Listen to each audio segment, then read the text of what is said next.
रक्षकम् अनायकैकनायकम् विनाशिते भदैत्यकम् नकाशुभाशुनाशकम् नमामि तं विनायकम्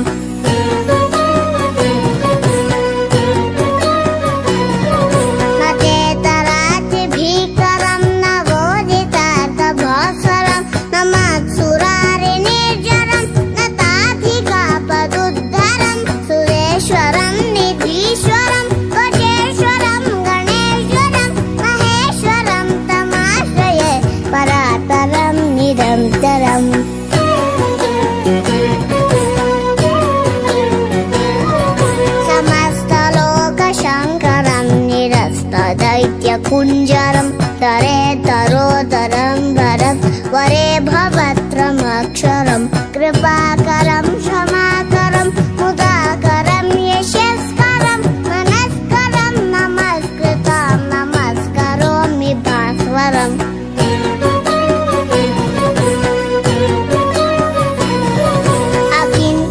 अकिञ्चनातिमाचनं चिरन्तनोक्तिभाजनं पुरारि प्रपञ्चनाशभीषणं धनञ्जयादिभूषणं कपोलदानवारणं भजे पुराणवारणम्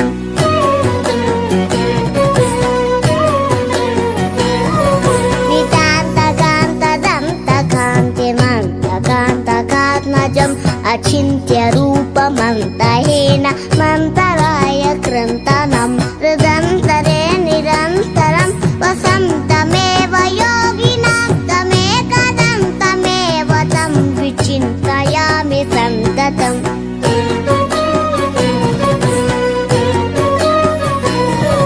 महागणेश पञ्चरत्न मादरेण योऽन्वहं प्रजल्पति प्रभातके प्रतिस्मरन् ಮಾರಿಕಾಂಬೆಯ ಚರಿತ್ರೆ ಒಂದು ದಂತಕಥೆ.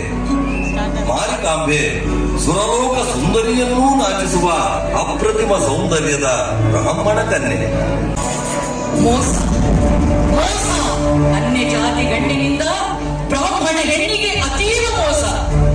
ಕೆಲವೋ ವಂಚಕ ಕುಲಗೋತ್ರ ಮುಚ್ಚಿಟ್ಟು ವೇದಶಾಸ್ತ್ರ ಕಲಿತು ಬ್ರಾಹ್ಮಣನೆಂದು ನಂಬಿಸಿ ಮೋಸದಿಂದ ನನ್ನನ್ನು ಮದುವೆಯಾದ ನಿನ್ನ ರುಂಡವನ್ನು ಮುಂಡದಿಂದ ಬೇರ್ಪಡಿಸದೆ ಬಿಡಲಾರೆ. ಬೇಡ, ನನ್ನನ್ನೇನು ಮಾಡಬೇಡ. ನಿನ್ನ ಮೇಲಿನ ಅತೀವ ಮೋಹದಿಂದ ನಾನು ಈ ರೀತಿ ಮಾಡಬೇಕಾಗಿತ್ತು. ಮಾಡಿದ ಅಪರಾಧಕ್ಕೆ ಕ್ಷಮೆ ಇರಲಿ. ಕ್ಷಮೆ ಅದೆಂದಿಗೂ ಸಾಧ್ಯವಿಲ್ಲ. ನೀನು ಮಾಡಿರುವುದು ಕ್ಷಮಿಸಲಾರದ ಅಕ್ಷಮ್ಯ ಅಪರಾಧ. ಬ್ರಾಹ್ಮಣ್ಯ ಕುಲ ಸಂಪ್ರದಾಯಗಳನ್ನು ಗಾಳಿಗೆ ತೂರಿ ಮಾಂಸ ಗುಂಜಿಸಿ ಬ್ರಾಹ್ಮಣ ಕುಲ ಮರ್ಯಾದೆಗೆ ಮಸ ಪಡೆದ ಪರಮ ಪಾಪಿ ನೀನು. ಸುಳ್ಳು ಮೋಸ ವಂಚನೆಗಳಿಂದ ಕುಲ ಸ್ತ್ರೀಯರ ಕೊಲೆಗೆಡಿಸುವ ನಿನ್ನಂಥ ದ್ರೋಹಿ ಬದುಕಿರಲೇಬಾರದು. ದುಡುಕಬೇಡ, ವಿಚಾರಿಸು. ಎಂತಾದರೂ ನಾನು ನಿನ್ನ ಗಂಡ. ಅಲ್ಲ ಅಲ್ಲ ಅಲ್ಲ. ಮನುಕುಲಕ್ಕೆ ದಂಡವಾಗಿ ಭಂಡ ದೇಹ ಹೊತ್ತು ಬಂದಿರುವ ಕೆಟ್ಟ ಪಿಂಡ ನೀನು. ಇಂದು ನಿನ್ನ ರುಂಡ ಚೆಂಡಾಡನೆ ಬಿಡಲಾರೆ. ಸಿದ್ಧನಾಗು ಸಾವಿಗೆ ಶರಣಾಗಲು. ನನ್ನ ಸಾವು ಅದು ನಿನ್ನ ಕೈಯಿಂದ. ಅಯ್ಯೋ ಹುಚ್ಚಿ, ಅಸಾಧ್ಯದ ಕನಸು ಕಾಣುತ್ತಿರುವೆ ನೀನು. ಸಕಲ ವಿದ್ಯಾಪಾರಂಗತರಾದ ನನ್ನನ್ನು ನೀನೇನು ಮಾಡಲು ಸಾಧ್ಯವಿಲ್ಲ. ಈಗ ನೋಡು ನನ್ನ ಮಾಯಾ ವಿದ್ಯೆಯನ್ನು. ಎಲ್ಲಿ ಮಾಯವಾಗಿ ಎಲ್ಲಿ ಅಡಗಿ ಕುಳಿತೀಯೋ ನೀಚ. ನನ್ನ ಮುಂದೆ ನಿನ್ನ ಮಾಯಾ ವಿದ್ಯೆಯ ಆಟ ನಡೆಯಲಾರದು. ಅದಾವ ಪ್ರಾಣಿಯ ದೇಹದಲ್ಲಿ ಅಡಗಿ ಕುಳಿತಿರುವೆಯೋ ಬಾರೋ ನನ್ನೆದುರು ಬಾ.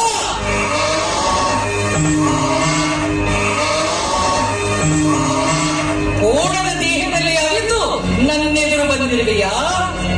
ಬಿಡುವುದಿಲ್ಲ ನಿನ್ನನ್ನು. ಕಪಟ ವಂಚನೆ ಸುಳ್ಳು ಮೋಸ ಮಾಡುವವರಿಗೆ ಪಾಠವಾಗಿ ಇದೋ ನಿನ್ನ ರುಂಡವನ್ನು ತುಂಡರಿಸುತ್ತಿದ್ದೇನೆ.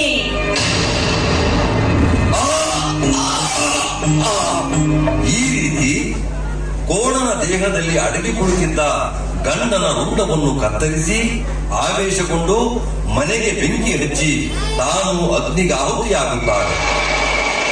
ಈ ದೃಶ್ಯ ಕಂಡ ಜನಸಮೂಹ ಮಾರಿಕಾಂಬೆ ಸಾಮಾನ್ಯ ಹೆಣ್ಣಲ್ಲ, ದೈವಾಂಶ ಸಂಭೂತೆ, ಆದಿಶಕ್ತಿ ಅವತಾರವೆಂದು ಭಾವಿಸಿ ಮಾರಿಕಾಂಬಳನ್ನು ಪೂಜಿಸತೊಡಗುತ್ತಾರೆ. ಶಿರಸಿ ಮಾರಿಕಾಂಬ ಪ್ರತಿಮೆಯು ಹಾನಗಲ್ಲಿನಿಂದ ಬಂದದ್ದು ಎಂಬ ಪ್ರತೀತಿ ಇದೆ.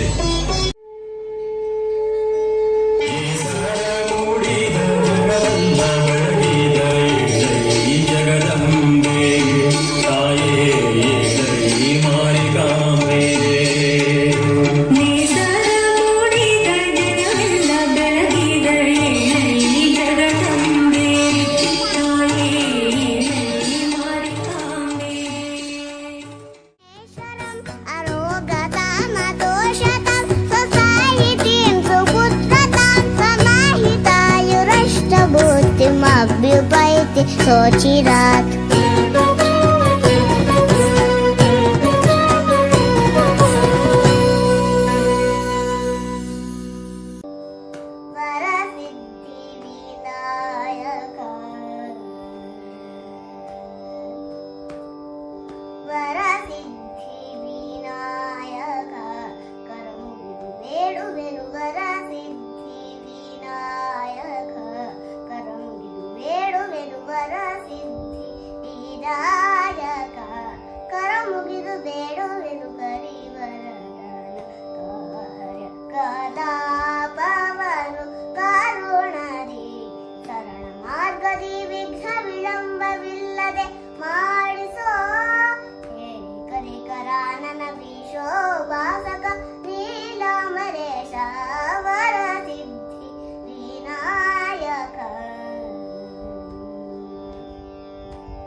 ರಾವಣನಿಗೆ ರಾಮದೂತರು ಲಂಕೆಗೆ ತೆರಳಿ ಪರಿಪರಿಯಾಗಿ ತಿಳಿ ಹೇಳಿದರೂ ಅವರ ಯಾವ ಒಪ್ಪಂದವನ್ನು ಒಪ್ಪಿಕೊಳ್ಳದ ರಾವಣನು ನನ್ನೊಡನೆ ಯುದ್ಧ ಮಾಡಿ ಸೀತೆಯನ್ನು ಬಿಡಿಸಿಕೊಂಡು ಹೋಗಲು ಹೇಳಿ ಆ ನಿಮ್ಮ ಶ್ರೀರಾಮನಿಗೆ ಎಂದು ರಾಮದೂತರಿಗೆ ಹೇಳಿ ಕಳಿಸುತ್ತಾನೆ.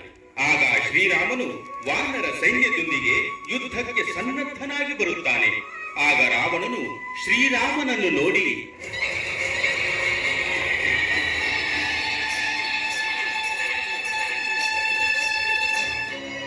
ಓಹೋ, ನೀನೆಯೋ ಶ್ರೀರಾಮ?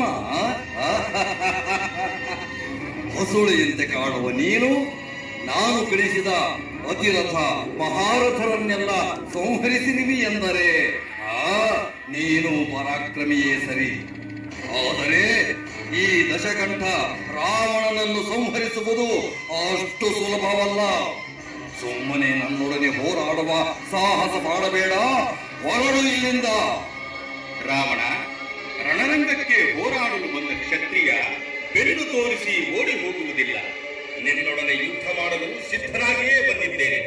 ಆ ಪೂರ್ವ ಅಂತಿಮವಾಗಿ ನಿನಗೆ ಹೇಳುತ್ತಿದ್ದೇನೆ, ನನ್ನ ಸತಿ ಸೀತೆಯನ್ನು ನನ್ನೊಡನೆ ಕಳಿಸಿಕೊಡು. ಸಾಧ್ಯವಿಲ್ಲ. ನಿನಗೆ ಫಲವಿದ್ದರೆ ನನ್ನೊಡನೆ ಹೋರಾಡಿ ಗೆದ್ದು ನಿನ್ನ ಸತಿಯನ್ನು ಬಿಡಿಸಿಕೊಂಡು ಹೋಗು. ಸರಿ, ಹಾಗಾದರೆ ನೋಡು ನನ್ನ ಬಾಣದ ರುಚಿಯನ್ನು.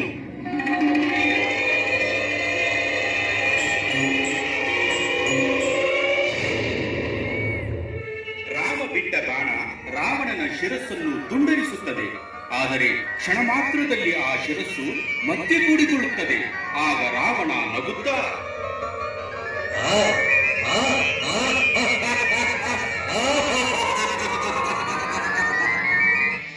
ನೋಡಿದೆಯಾ ಶ್ರೀರಾಮ ಈ ಲಂಕಾಧೀಶ ರಾವಣನ ಸಾಮರ್ಥ್ಯವನ್ನು? ಮುಂದುವರೆಸು ನಿನ್ನ ಶರಪ್ರಯೋಗದ ಉಚ್ಚಾಟವನ್ನು. ರಾವಣ, ಅಹಂಕಾರದಿಂದ ಅಪ್ಪರಿಸಿ ನಗಬೇಡ. ಈಗ ಎದುರಿಸು ನಾನು ಬಿಡುವ ಈ ಬಾಣವನ್ನು.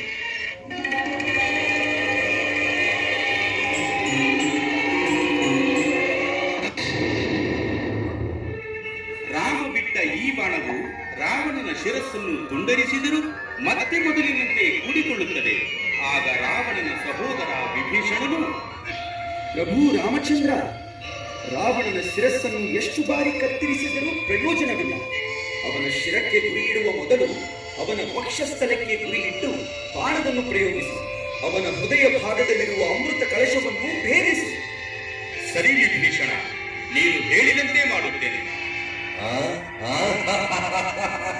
ಏಕೆ ಶ್ರೀರಾಮ ಸುಮ್ಮನಾದೆ? ಇಡು ನಿನ್ನ ಬಾಣಗಳನ್ನು ಈ ದಶಕಂಠನ ಮೇಲೆ. ಬಿಡುತ್ತೇನೆ ರಾವಣ, ಬಿಡುತ್ತೇನೆ. ಅನವರತ ಸತ್ಕರ್ಮಗಳ ನಡೆಸಿ ಸದ್ಧರ್ಮದಲ್ಲಿ ನಾನು ನಡೆದಿದ್ದರೆ, ಪಿತೃವಾಕ್ಯ ಪರಿಪಾಲನೆಯಲ್ಲಿ ನಾನು ನಿಸ್ವಾರ್ಥದಿಂದ ನಡೆದಿದ್ದರೆ, ಮುನಿಗಳ ಯಜ್ಞ ಕಾರ್ಯಗಳನ್ನು ರಕ್ಷಿಸಿದ್ದರೆ, ಕಾಯ ವಾಚ ಮನಸ ಏಕಪತ್ನಿ ವ್ರತಸ್ಥನಾಗಿದ್ದರೆ, ಈ ಬ್ರಹ್ಮಶರದಿಂದ ದುಷ್ಟ ಸಂಹಾರವಾಗಿ ಲೋಕ ಕಲ್ಯಾಣವಾಗಲಿ, ಲೋಕ ಕಲ್ಯಾಣವಾಗಲಿ.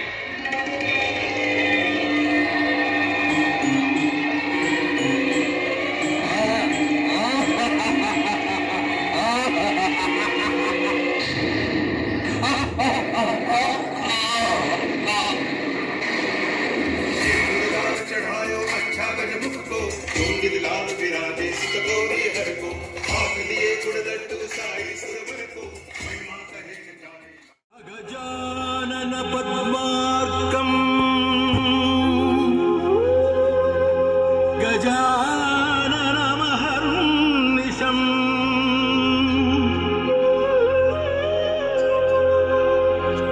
ಅನೇಕದಂ ತಂ ಭಕ್ತಾನಾಂ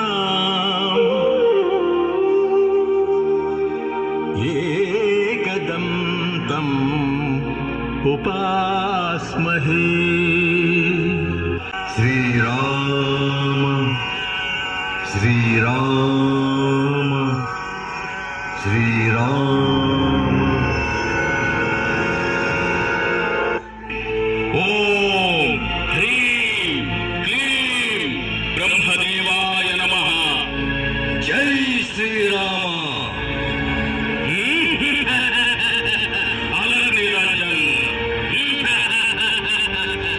ನಿಲ್ಲು ಭೈರವನಾಥ, ಗುಹೆಯ ಪ್ರವೇಶ ನಿನಗೆ ನಿಶ್ಚಿತ. ಆಂಜನೇಯ, ನನ್ನ ದಾರಿಗೆ ಅಡ್ಡ ಬರುವ ಸಾಹಸ ಮಾಡಬೇಡ. ಏ ಮೂರ್ಖ ಭೈರವ, ಮಾತೆ ವೈಷ್ಣೋ ದೇವಿಯನ್ನು ಸಾಮಾನ್ಯ ಕನ್ಯೆ ಎಂದು ಭಾವಿಸಬೇಡ. ಮಹಾಶಕ್ತಿ ಪ್ರತಿರೂಪ ಆದಿಕುಮಾರಿ ಅವಳು. ಶ್ರೀಮಾತೆಯ ಯೋಗ ಧ್ಯಾನಕ್ಕೆ ಭಂಗ ತರದೆ ನೀನಿಲ್ಲಿಂದ ಹೊರಡು ಮೊದಲು. ಏನು ಬಂದ ಕಾರ್ಯವನ್ನು ಸಾಧಿಸದೇ ಹೊರಡುವುದೇ? ಸಾಧ್ಯವಿಲ್ಲ. ಇಂದು ವೈಷ್ಣೋ ದೇವಿಯ ತಪೋಭಂಗಗೊಳಿಸಿಯೇ ಇರುತ್ತೇನೆ. ಅದನ್ನು ತಪ್ಪಿಸಲು ಯಾರಿಂದಲೂ ಸಾಧ್ಯವಿಲ್ಲ. ನನ್ನ ದಾರಿಗೆ ಅಡ್ಡವಾಗದೆ ಸರಿ ಹಿಂದಕ್ಕೆ, ಇಲ್ಲವಾದರೆ ವಿಪರೀತ ಪರಿಣಾಮವನ್ನು ಎದುರಿಸಬೇಕಾಗುತ್ತದೆ. ಜೈ ಶ್ರೀರಾಮ. ಎಲ್ಲವೋ ಭೈರವ, ನಿನ್ನ ಮೊಂಡುತನದ ಉದ್ದಟತನ ಮಿತಿ ಮೀರಿತು. ಸಿದ್ಧನಾಗೂ ನನ್ನ ಗದ ಪ್ರಹಾರಕ್ಕೆ ಬಲಿಯಾಗಲು. ಅಲಕ್ ನಿರಂಜನ್. ಜೈ ಶ್ರೀರಾಮ.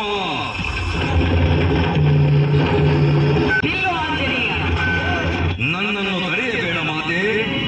ನಿನ್ನ ತಪೋಭಂಗಗೊಳಿಸಲು ಬಂದ ಈ ಭಂಡ ಭೈರವನ ರುಂಡವನ್ನು ಮುಂಡದಿಂದ ಬೇರ್ಪಡಿಸದೆ ಬಿಡಲಾರ ಈ ಆಂಜನೇಯ. ಅದು ನಿನ್ನ ಕಾರ್ಯವಲ್ಲ ಆಂಜನೇಯ, ನನ್ನ ಕಾರ್ಯ. ಈ ಮದೋನ್ಮತ್ತ ಭೈರವನ ಅಹಂಕಾರವನ್ನು ನಾನು ಸಂಹರಿಸುತ್ತೇನೆ. ನೀನು ಸೈರಣೆ ಇಲ್ಲಿ. ನಿನ್ನ ಚಿತ್ತ ಮಾತೆ. ಅಲಕ್ ನಿರಂಜನ. ಸಾಮಾನ್ಯ ಕನ್ಯೆಯೋರ್ವಳಿಂದ ಸರ್ವಶಕ್ತ ಈ ಭೈರವನಾಥನ ಸಂಹಾರ. ಎಲ್ಲ ಈ ಭೈರವ, ಸಾಮಾನ್ಯ ಕನ್ಯೆಯನ್ನು ಜರಿದು ಅಟ್ಟಹಾಸದಿಂದ ನಗುತ್ತಿರುವೆಯಾ? ಇಂದು ನಿನ್ನ ಹುಟ್ಟರಗಿಸದೆ ಬಿಡಲಾರಳು ಈ ವೈಷ್ಣೋದೇವಿ. ಸಿದ್ಧನಾಗು ಸಾವಯವ ಸೇರಲು. ಸಿದ್ಧನಾಗಿಯೇ ನಿಂತಿದ್ದೇನೆ. ಪ್ರದರ್ಶಿಸು ನಿನ್ನ ಶಕ್ತಿಯನ್ನು. ಅಲಕ್ ನಿರಂಜನ. ದುರುಳ, ಮುಗಿಯಿತು ನಿನ್ನ ಆಯುಷ್ಯ.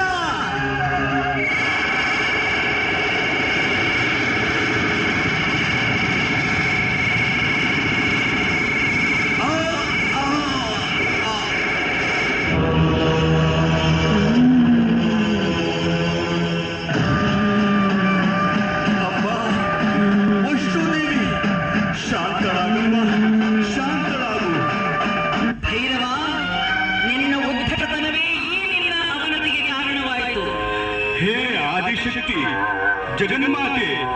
ನನ್ನನ್ನು ಕ್ಷಮಿಸು. ಈ ನಿನ್ನ ದಿವ್ಯ ಸಾನ್ನಿಧ್ಯ ಪ್ರಾಪ್ತಿಯಿಂದ ನಾನು ಧನ್ಯನಾದೆ. ತಾಯಿ, ನನ್ನ ಸಾವಿನ ಬಗ್ಗೆ ನನಗೆ ದುಃಖವಿಲ್ಲ. ಏಕೆಂದರೆ ನಿನ್ನ ಕೈಯಿಂದಲೇ ಹತನಾಗಿ ಮೋಕ್ಷ ಸಂಪಾದಿಸಬೇಕೆಂಬ ಮಹದಾಸೆ ನನ್ನದಾಗಿತ್ತು. ಆ ಕಾರಣದಿಂದಲೇ ನಿನ್ನ ವೈರಿಯ ಸೋಗು ಹಾಕಿ ನಿನ್ನೆದುರು ಬರಬೇಕಾಯಿತು. ದಯಮಾಡಿ ನನ್ನನ್ನು ಕ್ಷಮಿಸಿ ಬಿಡಮ್ಮ. ನೀನೀಗ ನನ್ನನ್ನು ಕ್ಷಮಿಸದಿದ್ದರೆ ಸಮಾಜ ನನ್ನನ್ನು ಪಾಪಿ ಎಂದು ದೂರುತ್ತದೆ, ತಿರಸ್ಕಾರದ ನೋಟ ಬೀರುತ್ತದೆ. ಆ ಅಪವಾದ ನನಗೆ ಬೇಡವಮ್ಮ. ಭೈರವ, ನೀನು ಬಯಸುವುದಾದರೂ ಏನನ್ನು? ಅಮ್ಮ, ನೀನು ಮಮತಾಮಯಿ, ಕ್ಷಮೆಯ ಧರಿತ್ರಿಯಾಗಿರುವೆ. ಆ ಕಾರಣ ಜನ ನನ್ನನ್ನು ನಿನ್ನ ಶತ್ರು ಎಂದು ಭಾವಿಸದಂತೆ, ಪಾಪಿ ಎಂದು ಕರೆಯದಂತೆ ಅನುಗ್ರಹಿಸಮ್ಮ. ಭೈರವನಾಥ, ಅಂತ್ಯಕಾಲದಲ್ಲಿ ನೀನು ನನ್ನನ್ನು ಅಮ್ಮ ಅಮ್ಮ ಎಂದು ಕರೆದು ನನ್ನ ವಾತ್ಸಲ್ಯವನ್ನು ಸಂಪಾದಿಸಿದೀಯ. ನೀನು ಮಾಡಿದ ಸಾಮಾನ್ಯ ಪಾಪಕ್ಕೆ ಪ್ರಾಯಶ್ಚಿತ್ತ ಹೊಂದಿದೀಯ. ನಾನು ನಿನ್ನನ್ನು ಕ್ಷಮಿಸಿದ್ದೇನೆ. ಅದರ ಜೊತೆಗೆ ನಿನಗೆ ವರದಾನವನ್ನೂ ನೀಡುತ್ತಿದ್ದೇನೆ. ಈ ಕ್ಷಣದಿಂದ ನನ್ನ ಪೂಜೆಯ ಜೊತೆ ನಿನ್ನ ಪೂಜೆಯೂ ಆಗುತ್ತದೆ. ಧನ್ಯನಾದೆ ತಾಯಿ. ಬರುವ ಭಕ್ತರು ನನ್ನ ದರ್ಶನದ ನಂತರ ನಿನ್ನ ದರ್ಶನ ಮಾಡಿದಾಗಲೇ ಅವರ ಇಷ್ಟಾರ್ಥವೇ ನೆರವೇರುತ್ತದೆ. ಭೈರವ, ಕೊನೆಯದಾಗಿ ನಿನ್ನ ಇಚ್ಛೆ ಏನಿದೆ ಕೇಳು, ನೆರವೇರಿಸುತ್ತೇನೆ. ಅಮ್ಮ ಜಗನ್ಮಾತೆ, ನಿನ್ನ ದಿವ್ಯ ನಿಜ ರೂಪವನ್ನು ಪ್ರಸಾದಿಸಿ ನನ್ನನ್ನು ಕೃತಾರ್ಥನನ್ನಾಗಿ ಮಾಡುತ್ತಾಯೇ. ತಥಾಸ್ತು.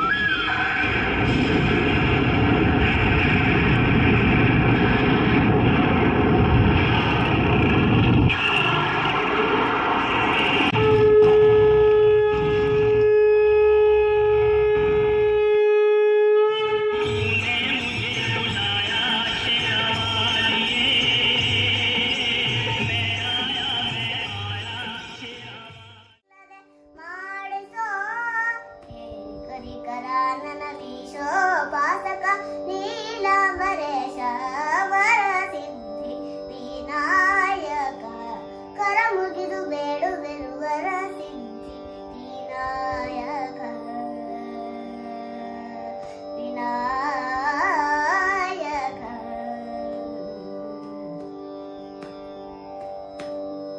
ಚಾರು ದೇಶ್ನ ಭೈಷ್ಮೀ ನಂದನ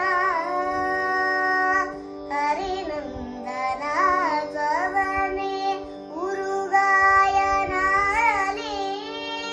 ಪೂರಿ ಭಾವದ ಲೋಭದಿ ಪಡೆದು ಒಂದಾಗಿರುವ ಕೇದಾರನಾಥ ದೇವಾಲಯ ಉತ್ತರಾಖಂಡ ರಾಜ್ಯದ ರುದ್ರಪ್ರಯಾಗ ಜಿಲ್ಲೆಯ ಮಂದಾಕಿನಿ ನದಿಯ ತಟದಲ್ಲಿದೆ. ದಿನಾಂಕ 16 ಜೂನ್ 2013ರಲ್ಲಿ ಸುರಿದ ಭಾರೀ ಮಳೆಯಿಂದ ಭಕ್ತರು ಸಂಕಷ್ಟಕ್ಕೆ ಸಿಲುಕುತ್ತಾರೆ.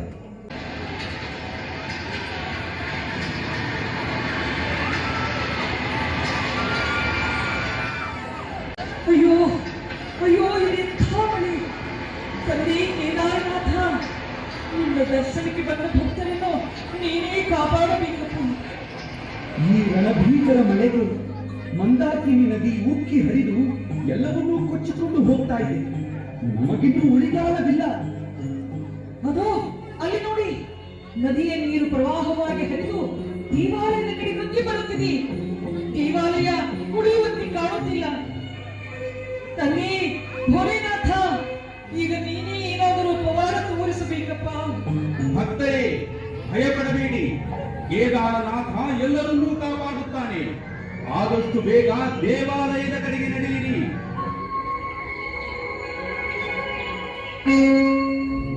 ಅಗೋ ಅಲ್ಲಿ ನೋಡಿರಿ, ದೇವಾಲಯದ ಹಿಂದಿರುವ ಬೆಟ್ಟದಿಂದ ದೊಡ್ಡ ಬಂಡೆ ಉರುಳಿ ಬರುತ್ತಿದೆ.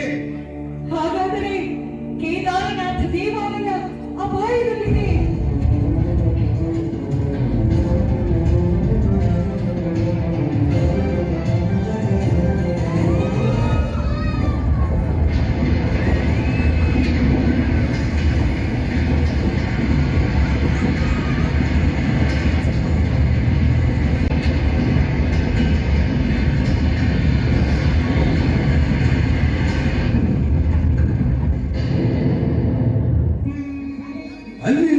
ಆಶ್ಚರ್ಯವನ್ನು.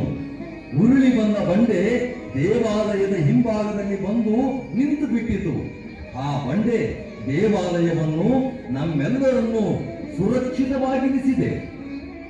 ಇದು ಸಾಮಾನ್ಯ ಬಂಡೆಯಲ್ಲ, ಸಾಕ್ಷಾತ್ ಶಿವನೇ ಭೀಮ ಬಂಡೆಯ ರೂಪದಲ್ಲಿ ದೇವಾಲಯದೊಂದಿಗೆ ಭಕ್ತರನ್ನೂ ರಕ್ಷಿಸಲು ಬಂದಿದ್ದಾನೆ. ಈ ರೀತಿ ಭೀಮ ಬಂಡೆ ಕೇದಾರನಾಥ ದೇವಾಲಯದ ಹಿಂಭಾಗ ಅನತಿ ದೂರದಲ್ಲಿ ಬಂದು ನಿಲ್ಲುತ್ತದೆ. ಆಗ ಪ್ರವಾಹವಾಗಿ ಹೋರುಗರೆದು ಹರಿದು ಬಂದ ನದಿಯ ನೀರು ಇಬ್ಬಾಗವಾಗಿ ಹರಿದು ಹೋಗುತ್ತದೆ.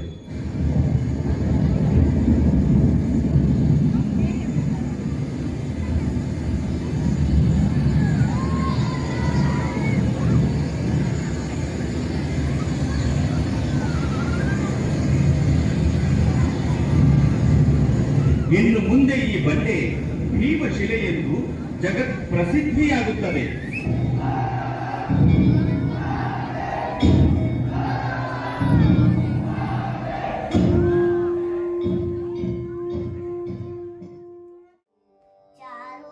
ಚಾರುದೇಶ್ನ ಭೈಷ್ಮೀನಂದನ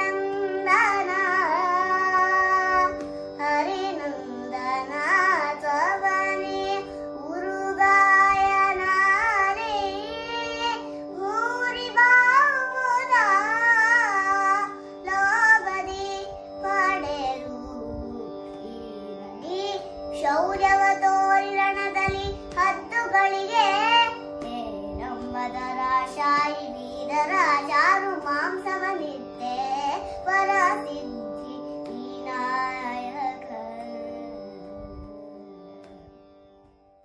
ಶಬರಿಮಲೆ ಸ್ವಾಮಿ ಅಯ್ಯಪ್ಪನ ಸನ್ನಿಧಾನದ ನಿರ್ಮಾಣದ ದೃಶ್ಯವನ್ನು ನೋಡಲಿದ್ದೀರಿ. ಅಪ್ಪಾಜಿ, ತಮಗೆ ಕೆಲವು ವಿಷಯಗಳನ್ನು ತಿಳಿಸಬೇಕು.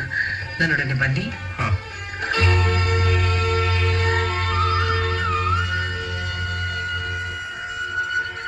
ಅಪ್ಪಾಜಿ, ಈಗ ನಾನು ಬಿಡುವ ಈ ಬಾಣ ಎಲ್ಲಿ ಬೀಳುವುದು, ಆ ಸ್ಥಳದಲ್ಲಿ ನನಗೊಂದು ಮಂದಿರ ಕಟ್ಟಿಸಿ ಅಲ್ಲಿಗೆ ಪರಶುರಾಮರು ಬರುತ್ತಾರೆ. ಅವರಿಂದ ನನ್ನ ಪ್ರತಿಮೆಯನ್ನು ಪ್ರತಿಷ್ಠಾಪನೆ ಮಾಡಿಸಿ ನನ್ನ ಗುಡಿಯ ಮುಂದೆ 18 ಸಿದ್ಧಿಗಳ ಸಂಕೇತವಾದ 18 ಮೆಟ್ಟಿಲುಗಳನ್ನು ಕಟ್ಟಿಸಿ ಪ್ರತಿ ವರ್ಷವೂ ಇರುಮುಡಿಯನ್ನು ಹೊತ್ತು ಬರುವ ಭಕ್ತರು ಅದನ್ನೇರಿ ಸಕಲ ಸಿದ್ಧಿಯನ್ನು ಪಡೆಯುವರು. ಇನ್ನು ಮುಂದೆ ನನ್ನ ದರ್ಶನಕ್ಕೆ ಬರುವ ಭಕ್ತರೆಲ್ಲ ನನ್ನನ್ನು ಅಯ್ಯಪ್ಪನೆಂದೇ ಕರೆಯುವರು. ಮಣಿಕಂಠ, ನಿನಗೆ ಪಟ್ಟಾಭಿಷೇಕ ಮಾಡಿ ಅದನ್ನು ಕಣ್ತುಂಬ ನೋಡಬೇಕೆಂಬ ನನ್ನ ಆಸೆ ಮರದಿಂದೇಕೋ ದೂರವಾಗುತ್ತಿಲ್ಲ ಕಂದ. ನಿಮ್ಮ ಆಸೆ ನೆರವೇರಲು ಒಂದು ಮಾರ್ಗ ಸೂಚಿಸುತ್ತೇನೆ. ಪ್ರತಿ ವರ್ಷವೂ ಮಕರ ಸಂಕ್ರಾಂತಿಯ ದಿನ ನಿಮ್ಮ ನೆಚ್ಚಿನ ಆಭರಣಗಳನ್ನು ನನ್ನ ಪ್ರತಿಮೆಗೆ ಅಲಂಕಾರ ಮಾಡಿ ಅದನ್ನೇ ನನ್ನ ಪಟ್ಟಾಭಿಷೇಕವೆಂದು ತಿಳಿದು ತಾವೆಲ್ಲರೂ ಆನಂದಿಸಿ. ಕೃತಾರ್ಥನಾದೆ.